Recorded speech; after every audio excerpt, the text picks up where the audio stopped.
قرآن خوانی ہو رہی ہے اور یہ 10واں ہو رہا ہے اور یہ 40واں ہو رہا ہے اور یہ برسی ہو رہی ہے، ان کا کوئی ثبوت نہیں ہے کتاب و سنت کے اندر، یہ بدعت ہو گئی۔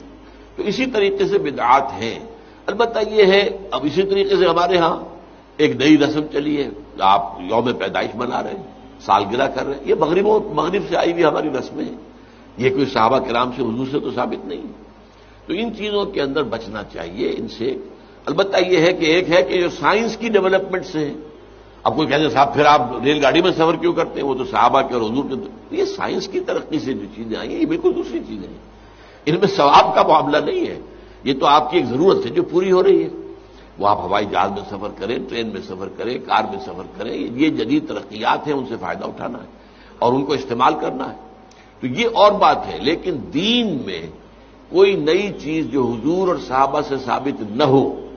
اور اس کو آپ حصول ثواب کی نیت سے کریں، وہ بدعت ہے۔ قرآن خوانی ہو رہی ہے اور یہ 10واں ہو رہا ہے اور یہ 40واں ہو رہا ہے اور یہ برسی ہو رہی ہے، ان کا کوئی ثبوت نہیں ہے کتاب